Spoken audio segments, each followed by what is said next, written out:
Welcome to episode 1 of Respect Her Game, one of many. So excited to be hosting this podcast with Annabelle Hasselbeck today. Thank you so much for joining us. This has been a long time coming, and it's kind of a branch, or it's kind of, a development off of something we started at NESN a while ago called Women of NESN. I don't want to take any credit for that. It was a lot of people in the office. I was not involved in the creation of it, but now have kind of been involved in the evolution of it. And very, very excited that this is part of the evolution. And Women of NESN was started by a group of women at NESN, as the name suggests. And they wanted to create kind of a space for women in the industry where they can get together, first of all, collaborate, support each other, network, socialize, but really be seen and heard, and our ideas and the creativity that so many of us have to have a place that we can share those ideas. And it has grown actually into a very big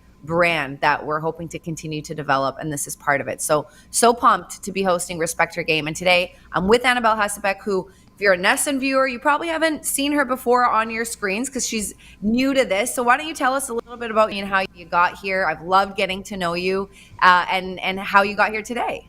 Yeah, well, thank you so much for having me. It's super cool to just be considered a woman of NESN, and to be on the same screen as you is just mind-blowing to me. So this is really awesome. But yeah, I go to Boston College. I'm a senior there. I actually turned in my last homework final ever yesterday, which was a crazy moment. We talked on the phone about that. Yeah. You were relieved, so relieved. So relieved. But I did have a moment where I just kind of sat there after I submitted it. I was like, what now? Like, I just finished school forever. But no, it's been an awesome time at Boston College. And just throughout my last senior year there is when I decided, okay, sports media is something that I'm really passionate about and I really want to get into. And I had the opportunity to do a podcast through Boston College, the For Boston podcast, Around the Heights, interviewing different athletes around campus, and then also just doing some feature stories with the other athletes around Boston College. And that was just such a cool experience for me. And I think throughout that, I realized that the process of doing the work and the research to learn more about, okay, who's the athlete under the helmet? Who am I really talking to? Even if I was their real friend, just learning more about them and being able to share that with the Boston College community was something that I really enjoyed. Yeah, and you actually reached out to me like randomly before this happened, right? You reached out, were asking me questions about the industry, and maybe you were supposed to shadow me, and you did come in. I wasn't in the office, which kind of didn't really work out, you shadowing me, but hey, you shadowed, I think it was Adam Pellerin. I was on the road covering the Bruins. It all worked out at the end. But what I like about this is that we are coming from different perspectives, whereas I'm in my late 30s and I've been in the industry for a while. You're just entering, but this is what is awesome because we can bring different perspectives from our journeys and how, the development, the changes that women are experiencing in the sports industry. And by the way, I don't want to make this a sports exclusive podcast. Yes, we're on NESN, but there are a lot of industries that have been male dominant, not just sports, right?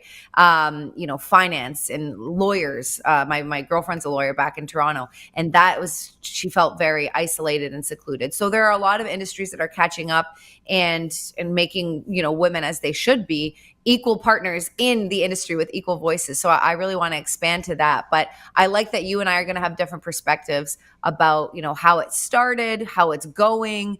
You're a college athlete. You can kind of see that, whereas I wasn't. And I've, been in the journey a little bit longer in the sense that I've seen a lot of the changes, and now you're going to help me see from your perspective what the changes that, were supposed to be happening, are they paying off? What women are experiencing. With that, why don't you tell me a little bit about how you experience life as a college athlete or as a female that's trying to make it? And clearly you're on right now, so you're doing very well, but that's trying to make a name for herself in this industry. Mm-hmm. What's your experience been like? Yeah, that's a great question. I think now that I'm a senior and I'm about to graduate in a couple of days, I have taken a lot of time to really reflect on that.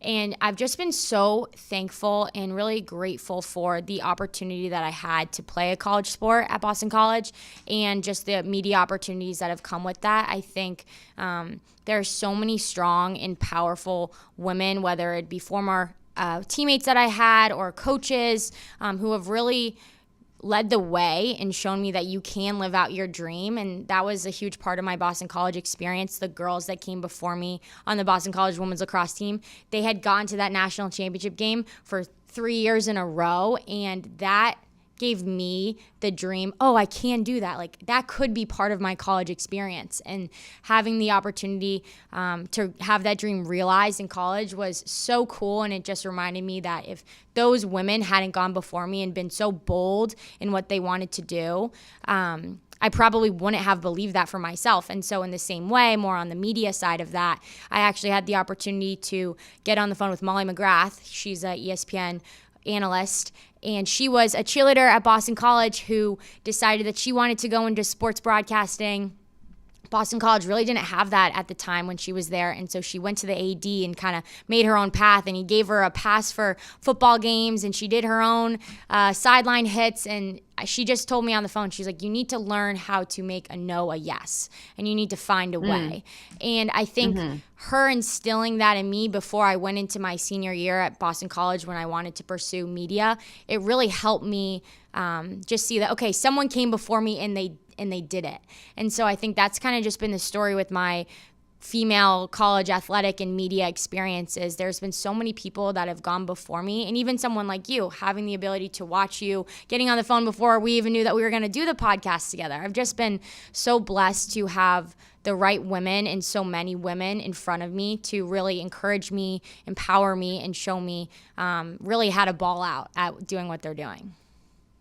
I love that. And I love that you keep mentioning that you've got, you've had women to look at or to call and see that have kind of gone before you, so to speak. And I would say I absolutely had that as well, but on a very, very small scale. They weren't as accessible. And there were just maybe 2 or 3 that existed when I was in college, that at least existed visually. And that's not fair to say. I'm sure there were a lot of writers at NESN. We have a director that's been here for so long, Rose Marakian Wheeler, and she just celebrated an anniversary. She's behind the scenes, so you'd never know about her if you're watching. You'd never see her. So at least visibly, I didn't have that many women to like reach out to and look up to. Although I'm not going to take credit for, doing this on my own. There were so many that I called and that were amazing. Catherine Tappan being one of them, former NESN employee and host here.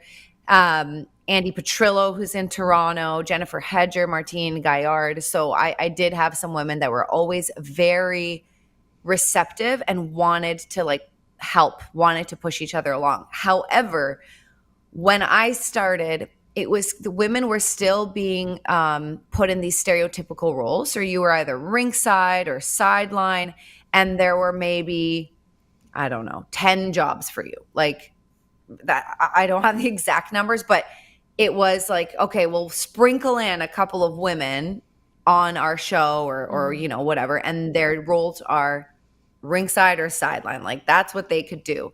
And so there weren't women analysts. There weren't women on the panel. There weren't women in the booth doing play-by-play or color. And there weren't women assistant GMs or GMs.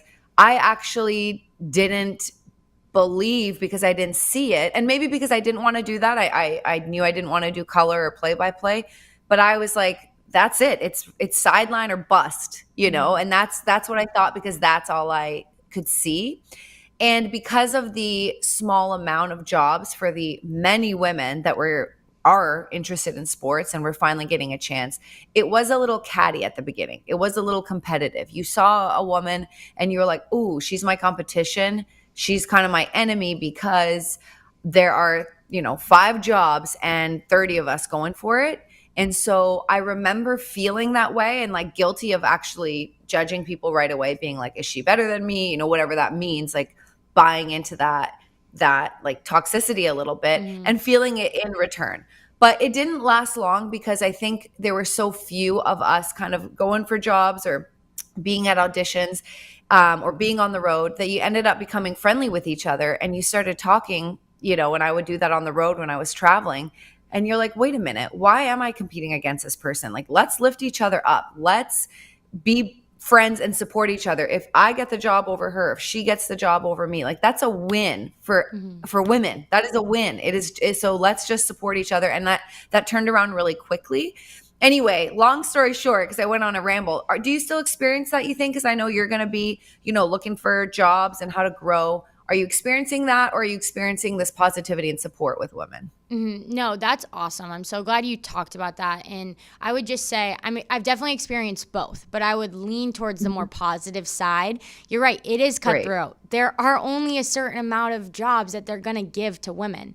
And I like what you said about that. What really is when you said that you said sideline or bust.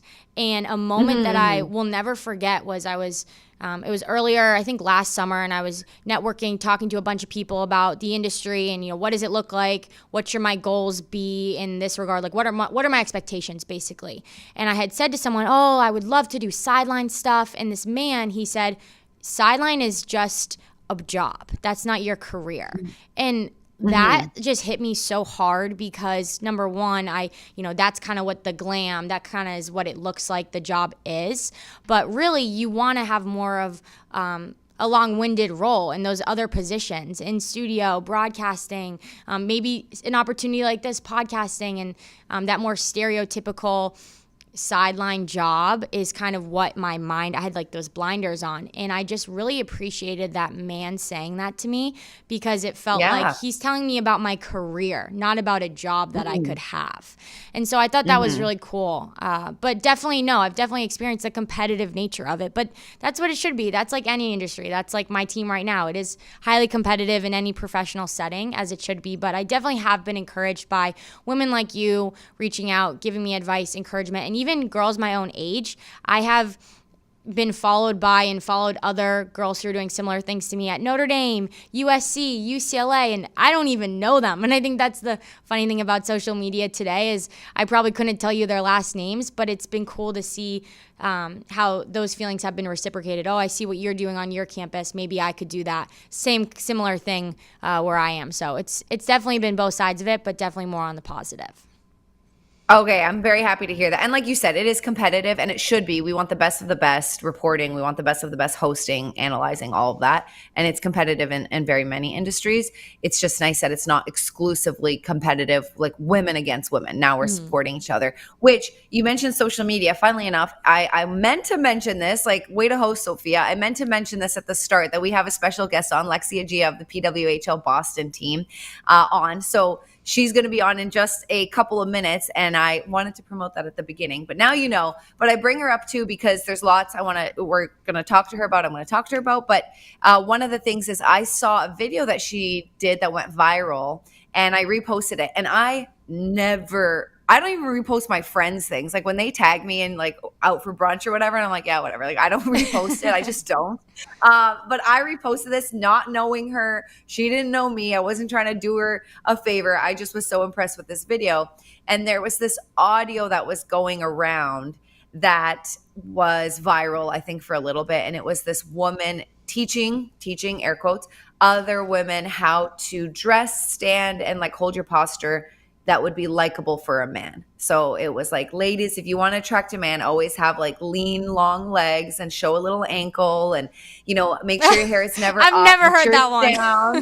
I've never heard the show a little ankle. Okay. Yeah, whatever it was. Like, I don't know. I felt like I was transported back into 1920, but this woman was, coaching women how to dress and stand to be likable for a man. And she did it to that sound, but put on all her hockey gear. So it was like, make sure you're not wearing bulky things. She puts on her hockey pants. She puts on her pads. They're bulky. Make sure your hair is always down. She like put it up in a high ponytail. She's very fit. She's very jacked. And it was kind of like, make sure you're petite and she's got muscle and stuff. And I loved it. So she kind of paired that audio together and I reposted it. Never met her before, but now gonna have a chance to meet her. So that being said, Annabelle, we're going to take a little pause from this. We're going to come back and talk about your experience as an athlete because right now you're in the thick of it, and I'm so happy for your team. But let's send it over to a little catch-up with Lexie Adzija of the PWHL Boston. And as promised, we have Lexie Adzija of PWHL Boston joining us on the show. Lexie, thank you for making time. You just told me you're fresh off of the ice, fresh off practice, getting ready for your first postseason game in the PWHL. What a ride it's been for you. So number one, thank you for making time. But why don't I start there with the ride? PWHL Boston essentially having to win out the end of their regular season games after the break. And you got, and it came down to the final seconds of the game. But what has this ride been like for you? And finally, achieving in the first inaugural year a postseason berth? Yeah, I think it's been really exciting and obviously a journey, like you said, after the World's break. We knew we had a little bit of mountain to climb, but we never gave up. And I think that showed in our performance. Like, we came out firing after that World's break, and we got a point in every single one of our last 5 games. And, I think this team's been through a lot of adversity through the year, and we're prepared now for playoffs. So obviously just super excited. And I think we're on a hot and some momentum right now. So just looking to build off the last 5 games for sure. Yeah, take me to the final seconds of, or maybe the final period. Obviously, we knew you guys had this 3-0 lead, and then Montreal comes back, but you guys end up winning it in regulation. What were the emotions, the crowd? What was that whole experience like?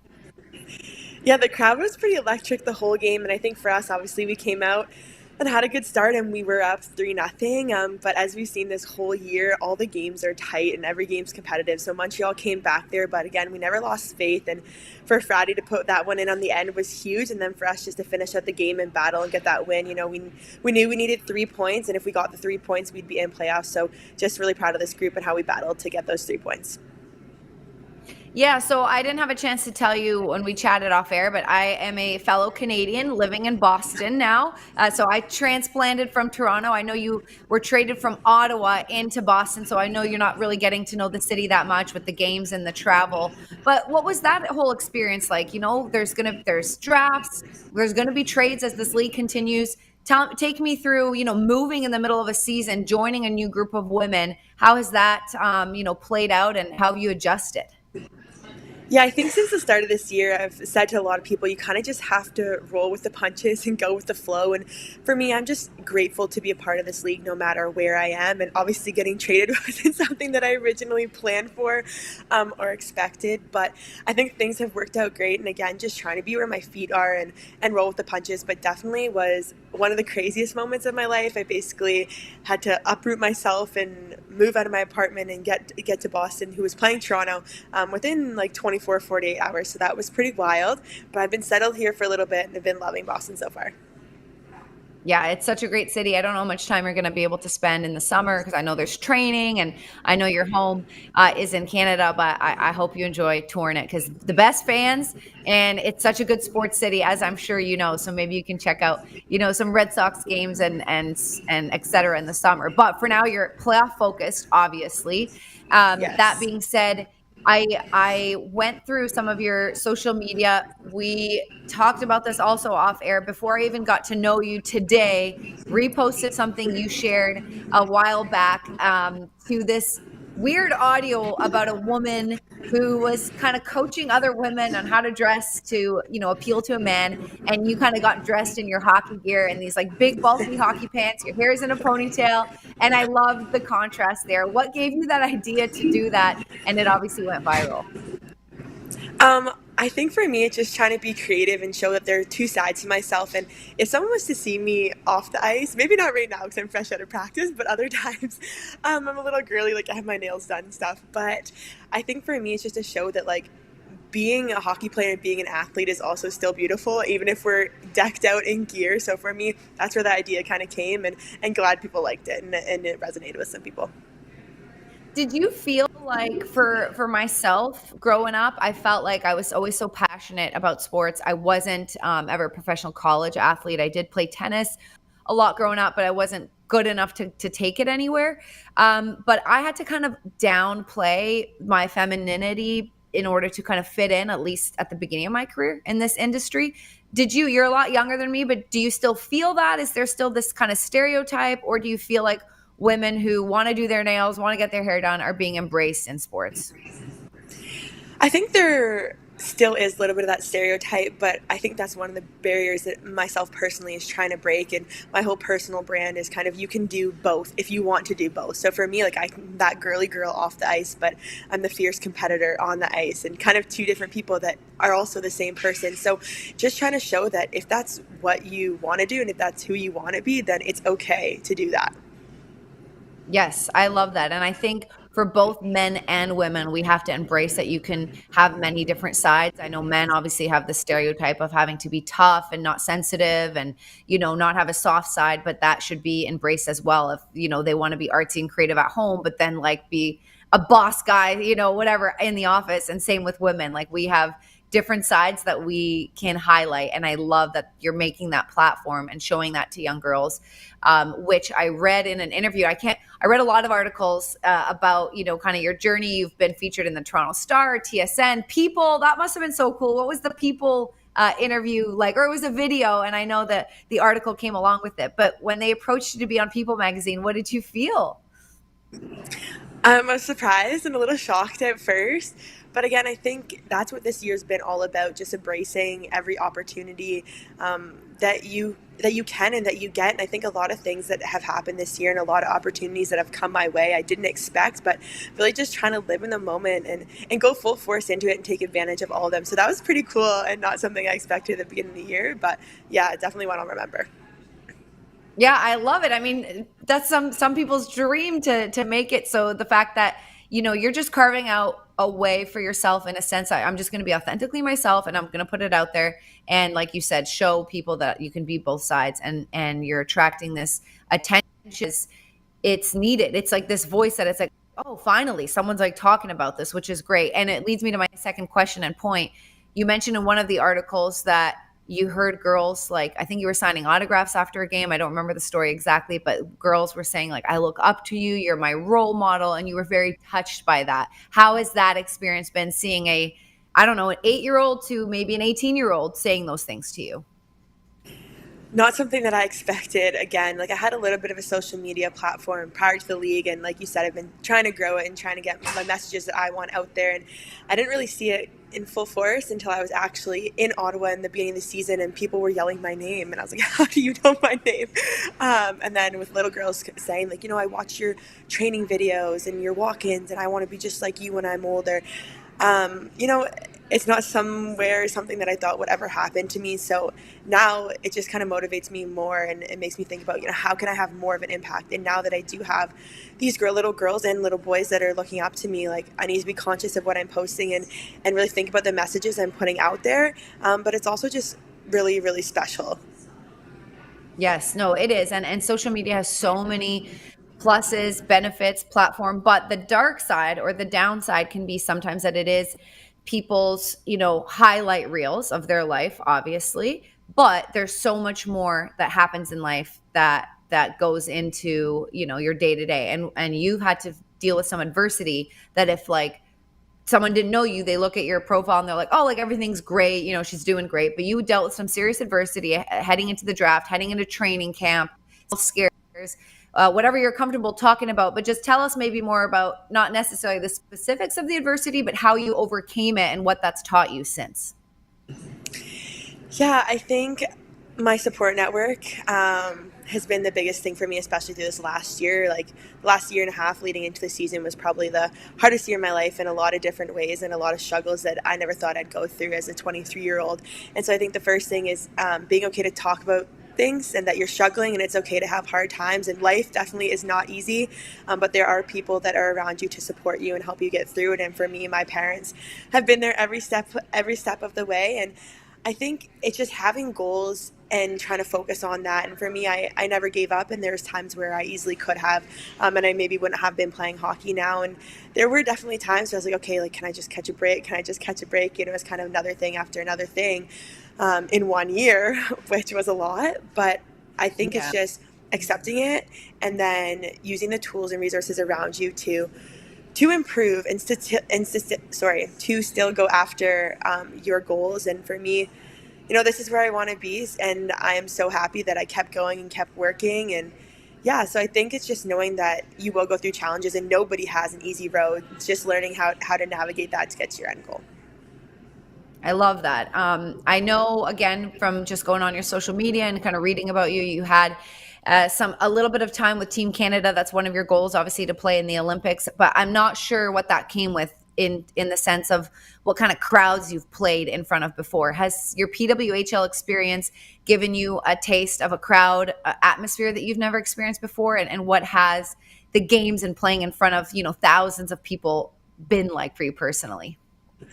Yeah, I think the second biggest crowd that I experienced was when I was with the under 18 Hockey Canada team in Russia for Worlds, and we played the opening game against Russia, and that game was packed, and I want to say it was between 6,000 and 8,000. But then obviously in Ottawa, we sold out the first few games, and I was there, and I was like, whoa, this is like actually a pro experience and the biggest crowd I've played in front of. And then I think of one of our games that we played against Boston when I was still with Ottawa in Detroit. And that game, I think, had around 13,000. And so that's the biggest crowd I've played in front of. And I was lucky to have like 25 family members at that game because it was pretty close to home. And those are the moments where I really just like look up and look around the rink and just try to soak it all in and be like, wow, like this is real life. And I'm so lucky and so grateful to be here. And it's not somewhere I expected to be a year ago, playing in front of sold out arenas. And so just take it all in, and I get emotional, and I've gotten emotional, and even like our last home game here in Boston was packed, and you kind of look around the rink and you hear the fans, and you're like, wow, like, is this real life? So it's pretty emotional, but it's been so cool. You know what? The emotion is real, and like I mean, what a dream to be on center ice and experiencing that. I've been in crowds like that for women's games as a fan, and I even get emotional. And I'm not, playing. They're not cheering for me; they're cheering for the people on the ice. But just being part of that. One of them being the Beanpot, the women's Beanpot was finally held at TD Garden, where the men's has been held, and that crowd was unbelievable. And you're absolutely right. Like you're just like, whoa, this is so special, and it's hopefully, just becoming the norm where it's not just special anymore. It's like, hey, this is what happens. That game in Detroit, was that the one? I saw a lot of viral videos where like the whole crowd was singing Taylor Swift and other songs. Was that the game? Yeah, they did. They played a Taylor Swift song, and the crowd just kept singing after the song shut off. So that was pretty cool. I think I was on the bench and just like looking around, kind of chuckling. But yeah. Those vibes are it's so great, and I love that. I mean, listen, the Bruins are in the playoffs too. The crowd is unbelievable. TD Garden is rocking, but it did feel a bit different. And the guy that posted that video that I saw, it was a guy just going to a women's game, and he's like, this is epic, like this is unreal, like I haven't experienced this before. And it just feels like this community of women and men and little boys and girls' dads, like not just women, of course, but this community that rallies around women supporting each other. Just feels like there's this high, there's this like positivity, and then there's this high that obviously I only feel as someone in the audience, but that you must feel times 10 as a hockey player. Oh yeah, and it's been like more support than I think any of us really imagined or thought we'd have at the beginning. When you heard like, oh, their arenas are going to be sold out, you're like, okay, are they really? And then games started happening, and then obviously you have people that are skeptical, and they're like, it'd only be like this for the first few games. But as we've seen, it's continued the whole year, and I'm sure it's going to continue into the next seasons to come. But we're just so lucky and so grateful again to have the support that we've had, and especially here in Boston. I've only played 2 home games, and the fans have been absolutely incredible, and I've heard about the Boston fans, so I was excited to experience it. But across the board in all the markets, the fans have been great, and it really adds to our experience. And I think we've been able to turn a lot of heads and open a lot of eyes to our game and show that like our game is physical, it's fast, and the more people that come watch, they tell their friends, and then their friends come. And it's been an incredible year of growing the game, and obviously the fans have played a big part in that. Well, listen, we keep talking about, Boston and Boston teams. The Bruins are in it, but so is PWHL Boston. Set us up a little bit for this game that you're playing and this first postseason. But obviously, like you said, there's a bit of a momentum that you guys are carrying in because of the way you've had to play heading into the playoffs. Best of 5 series, by the way, for fans that are unfamiliar with the playoff format. 2 best of 5 series, semifinal, and then a final. What are the strengths? What should fans who are going to be watching this game be looking out for your team? I think if they saw the last game that we just played against Montreal, our strengths are that we're fast and we're physical, and I think that's only going to be heightened here moving forward, and we're definitely going to play to those strengths. So I think the fans can expect an exciting game that is really fast, but also really intense and physical, and that's how we want to play. And yeah, I think it's going to be a high tempo, high pace game, and we've been playing playoff hockey for the last five games now. With the last five were do or Yeah. die for us, and that's kind of how it is moving forward. So in this best of five series, we're just building off that, but we're prepared. But I'd say physical and fast are the two things they can expect from us for sure. Do you, and I know you're kind of newer to the Boston team, so 7 games played. You probably have some things that you're still getting accustomed to, but have you guys come up with some kind of a team, I don't know, a consistent celebration after a win? Like the Bruins in the postseason, they're wearing this leather jacket, and whoever is the player of the game gets to put a puck in a box, and the puck symbolizes a game win. Like, are you guys doing anything? Have you been doing anything in the dressing room? What are some of the like traditions you guys have established? One thing we do have when we win a game is there was like a custom jacket, a PWHL green Boston jacket made at the beginning of the year. And so when we win, whoever had it before gives it to who they think the player of the game should be. So that's something that we do after a win. That's so awesome. And the media coverage, again, you're in a city that's a hockey city for sure. Before I let you go, what's that been like and I'm sure it's going to ramp up in the postseason, but are you getting, you're talking to us, so thank you. What's the media coverage been like for this so far? It's been great. And I think like in Boston and across the league, I think that's why it's been so good this year is the media coverage has been incredible. And the more people can see the game and see players' personalities, I think, which is huge. Like you see our walk-ins, which I love. Like those are showcased all over the place. It's different even than the men's side. Like you get to see us on the ice, which is amazing, and we've had tons of viewership, and I think our games being accessible on YouTube has been huge as well. But then you also get to see players' personalities off the ice, and the media's done an amazing job of showcasing that too, and just like different personality videos we do here. So I think the media has been a big part of our success, and I know they've been highlighting a lot of things and making some cool videos and showcasing a lot like online and TV heading into playoff series. So I'm excited for what else they have in the next coming days, but it's been awesome. Okay, I said that was the last question, but one quick follow-up because you mentioned the walk-ins and those are so sick. Is there a dress code? I should know this, but I don't. Is there a dress code? And also, how do you decide what you're wearing to each game? So no, there's not a dress code. It's like in college we had one, but here you don't. And I think that's what has made it a little bit exciting. You can do your own thing. And so for me, I love the walk-ins and I love picking out my outfits. Like I've had a few bougie ones. I actually had a company in Ottawa that styled me for majority of my games there. And here I don't have that yet. Hopefully I do soon. It's coming. I like more like the bougie but like also street style kind of vibe. So like I love bucket hats. I have quite a few pictures and walk-ins with bucket hats, but then like different cargos, and I have a few cool outfits planned for this series, so excited to show those and walk in those. Well, we'll be looking out for them, and I wish you the best of luck, not just you obviously, but PWHL Boston. I know it's game day, so thanks again for making the time and sharing some of your story.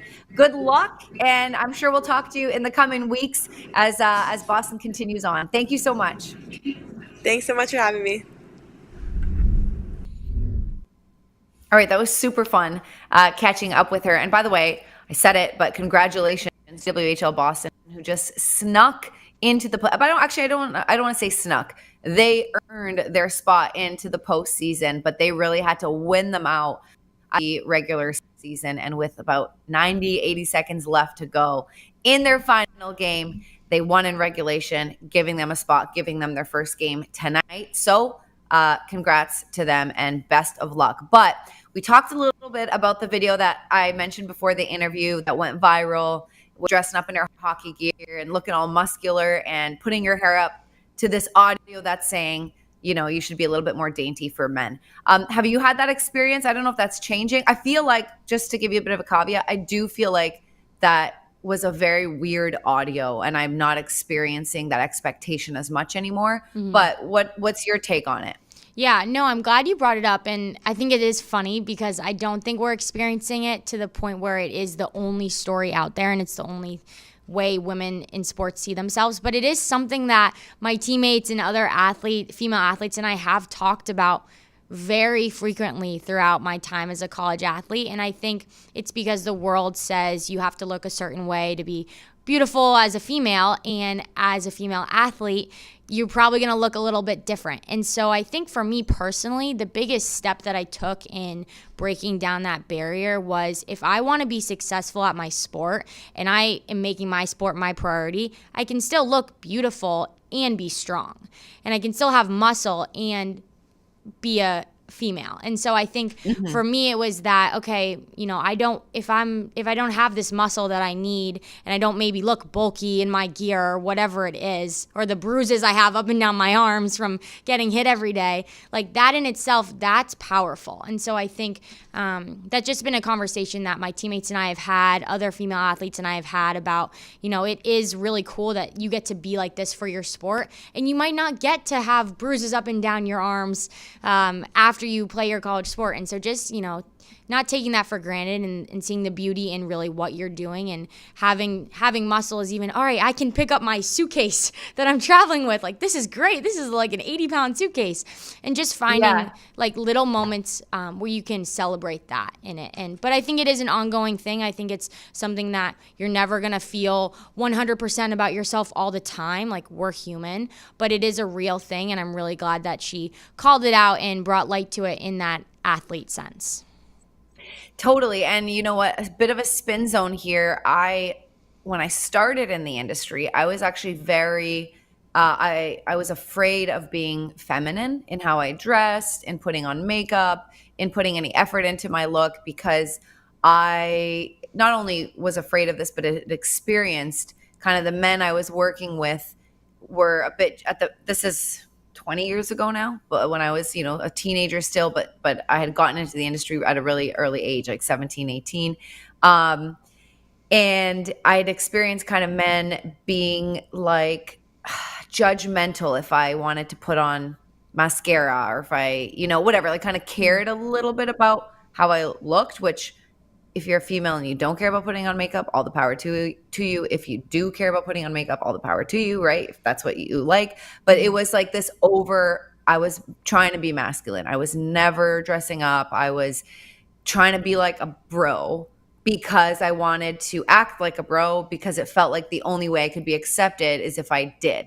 Whereas if I admitted that, you know, yeah, I like going out and dancing with my girlfriends, it just, obviously there was space for that, but there was no space to talk about it or to act like that in the sports industry. So that audio, you know, that viral audio of like how to dress or how to attract a man is, you know, ridiculous. But if you are a woman who really loves sports and loves being super feminine, and, you know, I'm going to put that in air quotes too, because that definition's changing, but loves being like what you'd call stereotypically girly, then there's nothing wrong with that either. And it's okay. And so it wasn't until later in my career, when I got more confident, that I started putting on outfits that I felt were kind of girly, but I loved, that I wanted to wear because I didn't care anymore. And I love wearing pants. I love a good like power suit, pantsuit. That would be like traditionally masculine.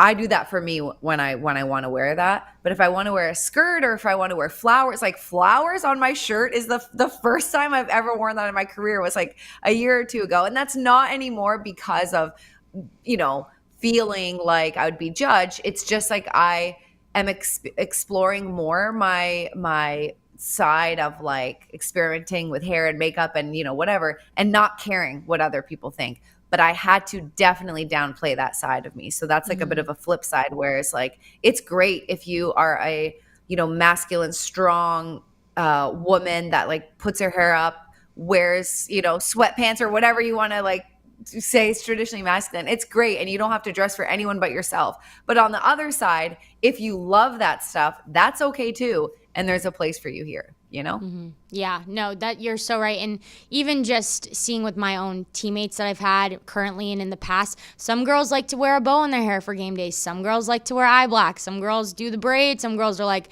I'm spending 30 seconds on my hair. And I think it's all to each their own, right? Like what is going to make you look good, feel good, play good.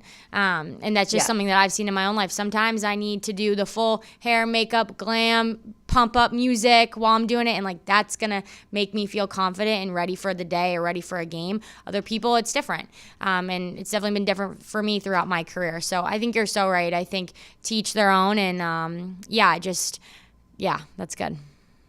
Let's dive into your sports career a little bit. Right now, you are on the road to the national championship. That's what you guys are obviously hoping. So what's going on with your team? And by the way, I don't think we even mentioned you play lacrosse for BC. So what's going on with the women's team? And tell me a little bit about your journey. Yeah, well, we have a lot going on. It's crazy town right now. We just entered the postseason. So we actually were fortunate enough we got the bye for the first round of NCAA. So this Sunday, we will play the winner of Drexel versus Princeton women's lacrosse on Alumni Stadium, which is incredible because I've never gotten to play a playoff game in Alumni Stadium. It's always our home games, and then we move to Newton campus at Boston College. But playing in Alumni is just such a surreal experience every time.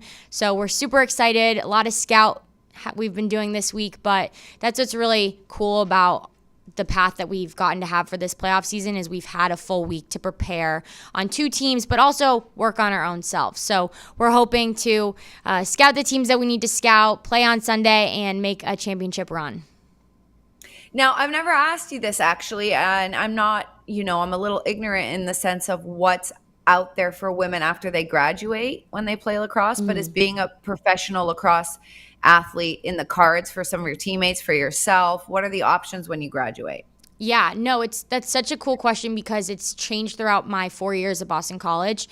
Freshman year, I probably would have said, oh, there's a league, but there's not a ton of traction. Now there is an Athletes Unlimited. I have coaches that play in the pro league. I have teammates that play, former teammates, and teammates that are going to play.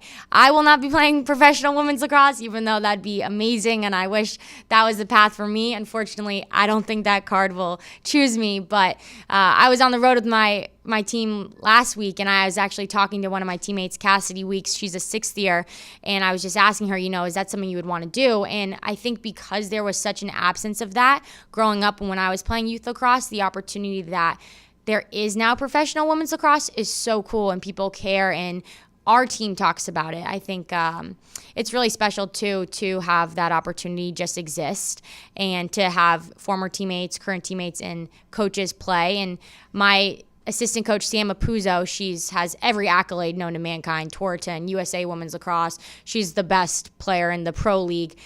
After our practice, after she coached us for 4 hours the other day, she was on the field doing sprints herself. And so I think that is really inspirational for not only me, but the rest of my team. And even the younger girls who come to watch the Boston College Women's Lacrosse games, not only do they get to see the college athletes, but they get to see USA players and professional women's lacrosse players. So it's definitely evolved over my 4 years at Boston College, and excited to cheer on whoever from my team gets drafted this summer.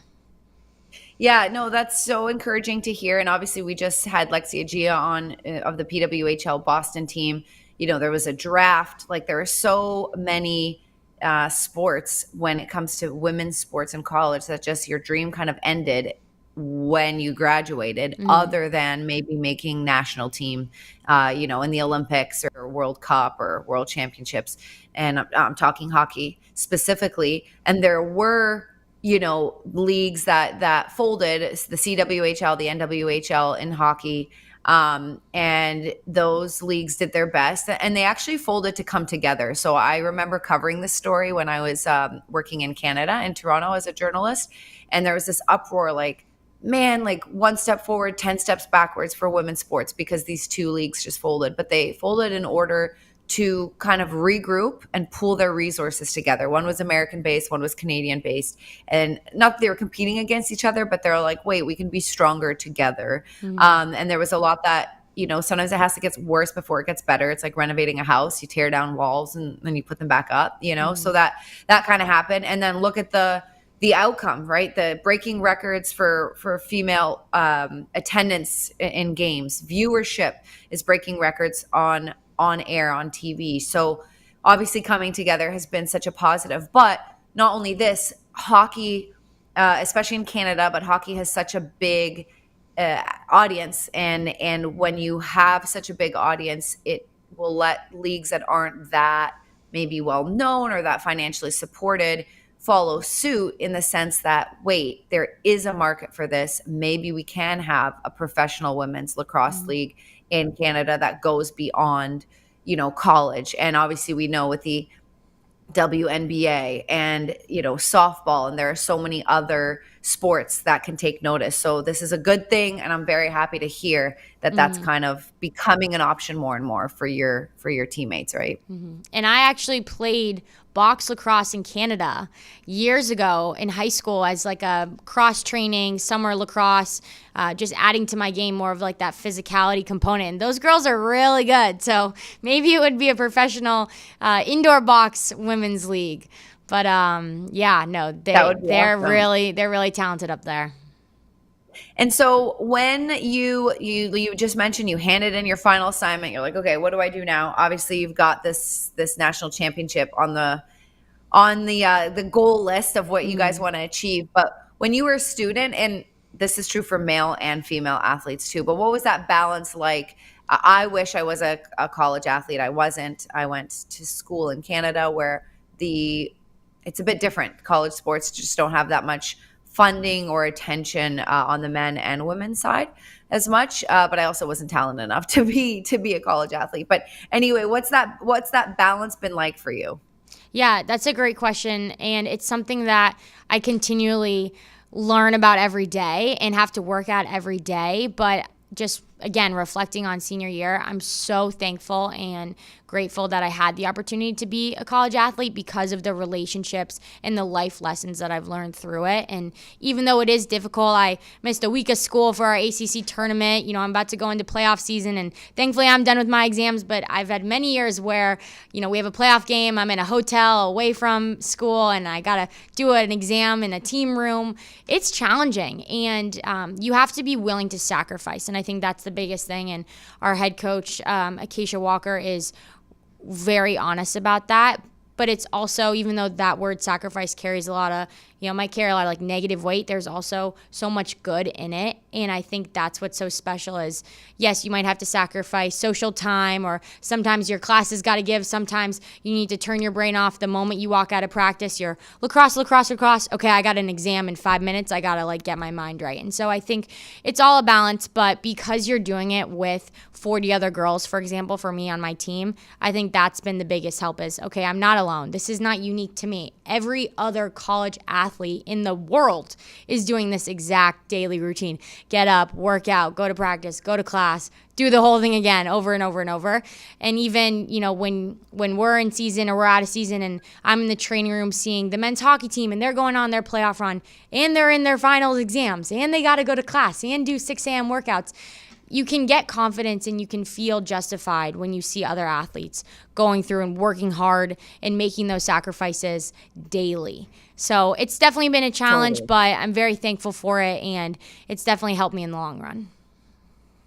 What's crazy, and we have to wrap soon, so we'll wrap with this thought, but what's crazy is that before the PWHL, which again, this is its first year, not its 10th, so this is quite new for these female athletes.